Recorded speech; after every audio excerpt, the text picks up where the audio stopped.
Good afternoon, everyone. My name is Sean Ferguson, and I am the Assistant Director for Residence Life here at St. Leo University. And today, this is the Student Conduct Online module. Throughout this presentation, we will be going through three different important documents. The first being the Student Code of Conduct, the second being the Guide to Residential Living, and the third being the Policies and Procedures document. Now, all three of these documents can apply to all students here at St. Leo, but most importantly, the Student Code of Conduct and Policies and Procedures apply to all students, and the Guide to Residential Living applies to any students who live on campus or who are visiting as guests in the residence halls. During this presentation, we'll dive into all three of these documents and take a look at the online platforms in which they exist so that you can refer to them at any given moment throughout your time here at St. Leo, and most importantly, know the policies and procedures that guide your experience as a collegiate student. So first, we're going to talk about how to actually navigate the web pages. I'm going to bring in this document here to share. If a student wants to, they can just type in the URL up here, stleo.edu/resident-life. And on the side, you're going to see these three different documents that we're speaking about today. We've got the Student Code of Conduct, the Guide to Residential Living, and the Policies and Procedures. If you click on any of these, it'll take you to the link, but I already have it preloaded up here. So let's first examine the St. Leo University Student Code of Conduct. It's updated annually, and we'll be dropping the 21-22 version of this later on this summer. So the first thing you're going to see here is a list of all of our different policies on campus. So the first one is abuse, academic honor code, alcohol violations, campus facility use. I'm not going to read the whole list to you, but you have it here for your reference. These are the 28 policies that guide how a student is to live on campus if they want to be a strong and positive community member at St. Leo University. And I encourage any student to take a quick look at any of these links. So for instance, if we go to the B3 alcohol section, it'll highlight all of the pieces that a student needs to know about alcohol on campus. Obviously, alcohol is illegal according to federal and state law for any individual under the age of 21. However, if a student is above the age of 21 and lives with roommates who are all also above the age of 21, they can apply together to receive a wet room agreement stating that they are allowed to have alcohol in the residence halls. Now, that's something that doesn't affect our first year students very often, but it is a piece to notice. Going through the website, you also see a section that states if someone damages property or if someone has disruptive behavior, whether it's in a class or outside the class. It's really important to read through this document to make sure that you know exactly what to be in mind of as you are taking classes on campus, attending events, or as we mentioned before, living on campus. So as we go back to that main page, we see the Guide to Residential Living right here, and that's this document. Our Guide to Residential Living is very similar in structure to our Student Code of Conduct, but it highlights all of the 23 policies that we believe create a strong positive community here on campus, highlighting a couple special ones. We have our room change form, our quiet hour policy, fire safety, our window policy. It tells you exactly what you need to be aware of, that you can't just change rooms on your own. You can't pick up all your things and move into another room. You have to go to the Residence Life office first, fill out a formal room change request form, be approved, receive your new key, and then move into that space. Now, I know a lot of these things sound like common sense, but it doesn't hurt to flip through this tool at any given time to make sure that you're being fully compliant with university policies. And these are some of the pieces. We'll talk about some very popular policies that are referenced in this document a little later in this presentation. The last document that we have as a guiding document is the St. Leo University Other Policies and Procedures. In here, we talk about our initiative to be a drug-free institution, along with crime reporting and various other components as well. I encourage all students to refer to any three of these documents throughout their time at St. Leo University. So, moving on, we're going to talk about some potential policy violations that take place in the residence halls. Now, I know many of our first-year students who are choosing to live on campus will learn about many of these things from their resident assistant. That's a upper class student who lives in their residence hall with them that is designed to create community for the students who are moving onto campus. But some frequent pieces that I think are really important to note are our number 7 policy, quiet hours. For any student who is living in the residence halls, we try to be respectful members of the community.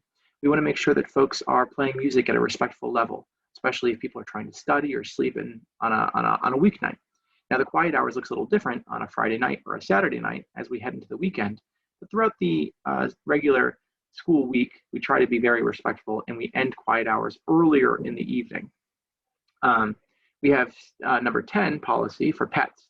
You can't just simply bring your favorite dog from home to campus. If a student wants to have a pet on campus, it has to meet one of two criteria. One, this animal is a service animal that can provide a service function for someone with an accommodation, or someone that has a registered emotional support animal and has had this animal approved through our Office of Accessibility Services. Now, both animals need to be approved through our Office of Accessibility Services before they can come on campus. There's a common piece that people may make a mistake about. And then the third one for the Guide to Residential Living is our wet room terms. I briefly mentioned it before, but no students under the age of 21 are permitted to have alcohol at any time during their time on campus, and we will hold students responsible to that. So it's important to know the alcohol policy, and when a student does turn 21 or older, that they're following the appropriate terms to make sure that they are meeting the wet room agreement with the Residence Life Office. Then a really popular one is in the Student Code of Conduct. This is for visitors. Now, a student can have a visitor on campus. In fact, we welcome them to. If it's a sibling or a friend or a partner, we encourage students to have visitors on campus, but they need to be respectful of certain community guidelines. One of those important pieces being how long the visitor can stay. If you wanted to have a sibling come up for the weekend, they can do so, but a resident is not able to have a guest on campus for more than 72 hours on campus. I wanted to note a few pieces about safety on campus, most notably who to call. We have our university safety officers. They can be reached at 352-588-8432. And our campus safety is available 24/7, as well as our campus safety office that is fully staffed 24 hours a day for a student to go in any type of emergency. If a student lives on campus, they can always refer to their resident assistant. And resident assistant calling information is all listed in the buildings. It's different depending on the building you live on.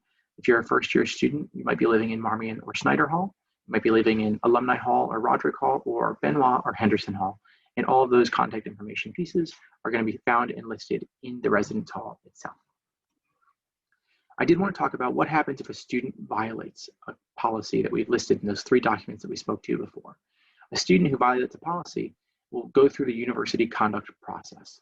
So this is highlighted in the Student Code of Conduct under Section 5 under Conduct Procedures. So the first step is a notice of a report. Perhaps a resident assistant stopped by your room when you're playing music too loudly after a couple of warnings, or a student perhaps had alcohol on campus, or a guest that stayed longer than they should have, those 72 hours that I referred to before. Well, a student would be documented, and then that information would go to the Student Conduct Office. They would receive a notice of report. That's when I come in, or my team, and we start processing the report. At this point, we're going to prepare some documents and a letter to go out to the students, indicating a notice of a conduct meeting. That's me inviting a student to come to the Residence Life Office to chat with us about the incident, learn a little bit more, get some context, and then ultimately make a decision. Step D is what that actual conduct meeting looks like. So when a student comes in, we do our best to learn all details about the incident by hosting a conduct meeting. And there's conduct meeting guidelines held in the Student Code of Conduct as well, indicating who can be present at student conduct meetings and how a student should prepare for them as well. Now, if a student does not attend the conduct meeting, the case will be heard in absentia. What happens if a case is heard in absentia?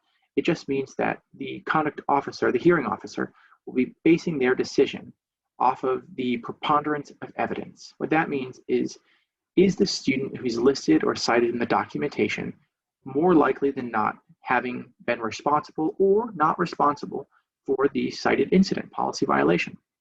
And it's really important to make sure a student advocates for themselves. So I trust all of you will not be having cases heard in absentia. If you do violate a policy, I encourage you all to ask questions during these meetings and learn about the process as well by reading more into the Student Code of Conduct. Now, the step E you see here is the notice of outcome. This is where a student has either been found responsible or not responsible for the incident and policy violation. And then from there, they may have sanctions that are assigned. These are educational learning opportunities for the students designed to have a student reflect on the experience and showcase the ways that they may have grown since the incident took place. And then step F, this is making sure that we're providing due process. A student has the right to an appeal. Now, a student only can appeal a conduct meeting outcome if they attended. So if your hearing was heard in absentia, you are losing your right to an appeal process. And a student has a certain number of days after the meeting to appeal the outcome. And there's a formal appeal process that's sent in that notice of outcome letter to the student. I wanted to talk briefly about our public reporting. Now, this is an opportunity for any student to share with the university something that happened that they didn't feel comfortable with or that they'd like to report. The nice thing about the community report is that it is an anonymous reporting tool. If a student reports anything to the university through this means, they are able to disclose information, perhaps about something that happened in their residence hall, or something that happened with a roommate, or something that they happened with themselves and they're looking for help. And they can do it in an anonymous way without fear of retribution. So a student can fill out this form, submit the incident description, and then submit it. It comes to me, and it truly is anonymous for me to take a look at and address. If students' names are listed, we would typically reach out to folks to make sure that they're doing okay and check in on them.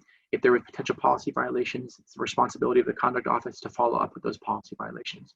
But that's public reporting, and I wanted to make sure that you all knew that. And that's pretty much everything that you all need to know about student conduct. As a recap, we have our 3 documents: our student code of conduct, our guide to residential living for our on-campus students and their guests, and our other policies and procedures, all of which can be found online by going to St. Leo Residence Life online. And here's our contact information for the Office of Residence Life. You can reach us at email at residence.life@stleo.edu, or you can reach us by phone at 352-588-8268. If you have any questions, please get to us through this contact information, and we'd love to be in touch. And if you are incoming freshmen, we are excited to see you in the fall.